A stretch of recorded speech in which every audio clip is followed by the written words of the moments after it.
Hello, students. Nice to see you. Welcome to today's online English lesson. I think this is number 13. It could be 12. I can't remember.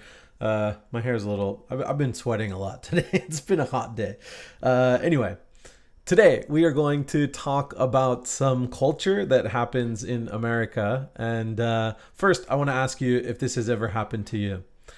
You're at a restaurant, you had a lovely meal. Your waiter or waitress was very friendly, and you get the bill. And suddenly you're looking at the bill and you realize you want to give a little something extra for the waiter or the waitress who was so friendly and helped you out a lot.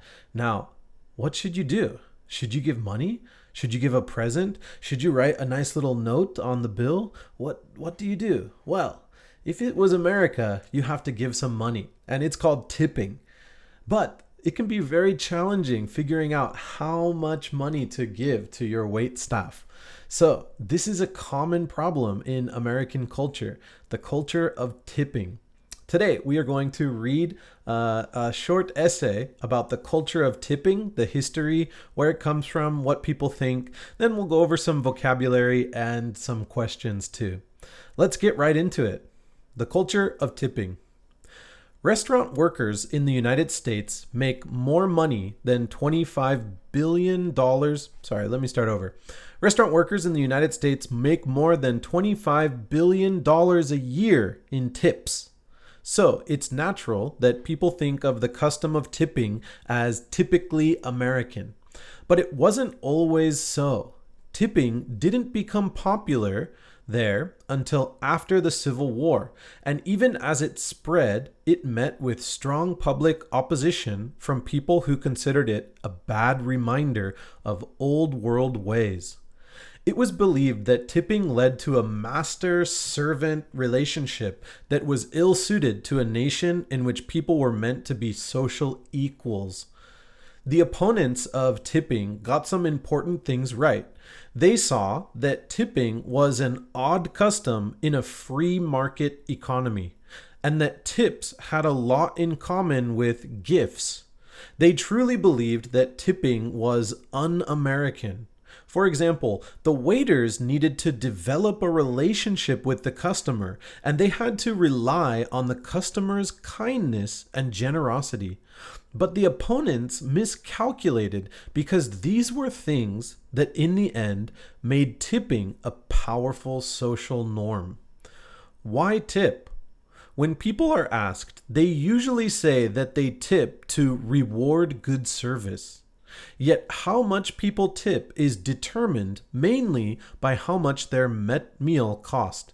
And the cost of a meal at most restaurants is usually only slightly connected to the work required to serve it. One survey of tipping found only a weak connection between the quality of service that people receive and the tips they give. What sort of thing do tippers actually respond to? In one study, a waitress received 50% more in tips when she introduced herself by name than when she didn't. In another, waitresses at a fancy restaurant who simply put flowers in her hair boosted tips by 17%. These tricks may seem very cute, but they help personalize the relationship between the customer and the server, which tells you something important about the nature of tipping. The practice really belongs to a gift economy rather than a market one. The free market, at least in theory, is all about impersonal exchange. In other words, as long as you have goods to sell and I have money to buy them, we can make a deal, regardless of how we feel about each other. But when it comes to tipping, who we are and how we feel matters a lot. Because a tip is essentially a gift, and we better gift to people and we give better gifts to people we like than to people we don't like. Tippers aren't trying to drive a hard bargain or increase their economic interests. They're trying to show their status and to give something in return for a waiter's good behavior. This is, on both sides, a more uncertain process than a simple service charge would be. But that uncertainty is why tipping has flourished as a social institution. 80% of diners say that they prefer tipping to a set service charge. They like the power that tipping gives them. Waiters like tipping because it gives them a chance to distinguish themselves from the crowd and to occasionally get a kind of bonus. It is strange, but tipping has gone from being the opposite of individualism to the essence of individualism. That's not because tipping has changed, it's because America has changed. All right, a little bit high level, but I hope you guys could understand the culture and history of tipping. Let's look at some vocabulary words. Then I'll have a short discussion question and a discussion as well. All right, so I'm going to move the microphone. Sorry if it's a little noisy. All right. So as we see here, we have a few vocabulary words. The first one is opposition. Opposition. It means resistance or dissent expressed in action or argument. So the opposing team, the other side of the argument, people who disagree with tipping. So in the essay, it says, the opponents of tipping got some important things right. They saw tipping was an odd custom in a free market economy. The opponents of tipping, the opposition. All right, number 2 is ill-suited. Ill-suited. Ill-suited means unsuitable or inappropriate. So they thought tipping was inappropriate in a free market economy because it doesn't matter your feelings. A free market is just an exchange of goods and services for money. Next is generosity. I think most of you know this word. It's the quality of being kind and generous. Being generous is having generosity. Number 4, miscalculated. Miscalculated. This means assess a situation wrongly. When you miscalculate something, you don't understand fully, you made a mistake in your calculation, and you didn't understand the full situation clearly. All right, and number 5 is impersonal, not showing or involving personal feelings. So in a free market economy, we have impersonal transactions with people. We don't care who they are. We want to buy a product. We bring the product to the register. They ring it up. They tell us the price. We pay for it. We don't need to know their name. We don't have to have a personal relationship or anything like that.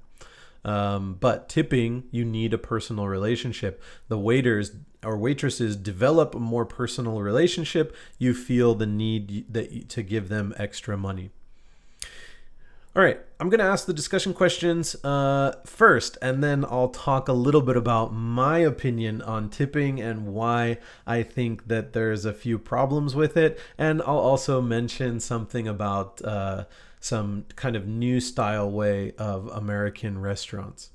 All right, so number 1, discussion questions. Number 1, do you think Japan should use the tipping system?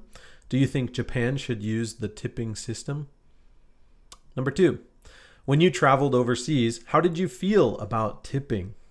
How did you feel about tipping?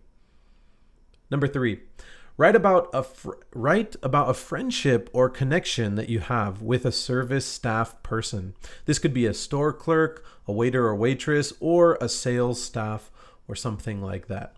Write about a friendship or just a connection that you have with a service staff person. Number 4, if the waitress says her name or puts flowers in her hair, she will get more tips. If you were a waitress or a waiter, what would you do to try and get more tips? All right, what special thing would you do to develop a personal relationship with the customer? All right, and the last one, number 5. Is there anything you want to improve about the restaurant experience in Japan?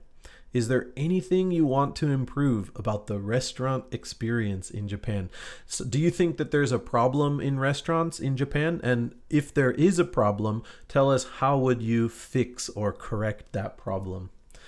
All right. Well, those are my discussion questions. I think that this topic can be pretty interesting. A lot of strong opinions on tipping, and actually, I'm going to share with you my strong opinions on tipping as well. So, I don't think tipping is a very good idea, and I'll tell you why. The problem with tipping is that restaurants usually pay waiters and waitresses a very small salary. And then the waiters and waitresses are dependent on getting tips to make a living wage. Living wage means a salary that they can live their life normally on, a living wage. So that's a big problem. If I'm a waiter, I've never been a waiter before, but if I'm a waiter or a bartender or a service staff person, and my salary is, let's say, in 1 month, only, let's say, $1,300, right? $1,300. About, in Japanese, that would be about ju yonman or so. Then I need to double that salary. I need an additional $1,300, $1,500 just to make a regular salary of someone in another job, like a mechanic or a teacher or something like that. So that means that tips aren't really a bonus. Tips are necessary for a waiter to live their life. So that becomes a big problem, I think, with tipping. If, for example, a waiter or a waitress made a regular salary, let's say they made $3,000 a month. That's okay. That's a livable wage. It's not great, but it's livable. And then they got tips to boost it to $4,000 or $5,000 a month. That is a great job. I think they would be making a lot of money. The problem with that is if they raise the salary of the waiters and waitresses to that price, other prices need to come up so that the restaurant could make a benefit, that they could make enough money to survive as a whole company. So in Japan, we don't have the tipping system and as a result, waiters and waitresses get a regular salary. And then dishes in restaurants can be a little bit more expensive than usual. So I think that's okay, because if we pay a tip, it's going to raise the price of our bill. If we don't pay a tip and we pay more for the food, it's going to raise the price of the bill. What this means is we don't have to worry about a strong connection with the sales staff. And the waiter and waitress doesn't have to worry about pleasing us or like having a personal relationship or doing something to distinguish themselves. They can just be normal and be good at their job because they're making a good salary, and we can respect them. All right. Well, those are just my personal opinions. Oh, I was going to mention one more thing. Some restaurants in America, particularly the Los Angeles area, they have little signs at the table. And the little sign says, please do not tip the waiters or waitresses. Everyone's salary is a livable wage. We pay them more than usual, so you don't have to tip. If you tip, this tip will be donated to a charity. So if you want to tip, you can, but just know this money that you tip is not going to the waiters or waitresses. It's going to a charity. So I thought that's pretty interesting. In that situation, I wonder if you guys would tip or not. All right. Well, that's all for this week's lesson. Thank you guys for watching. Please answer the discussion questions by email, by YouTube comment, line, or however you want to do it. And thank you for continuing to study English. Bye, everyone. See you.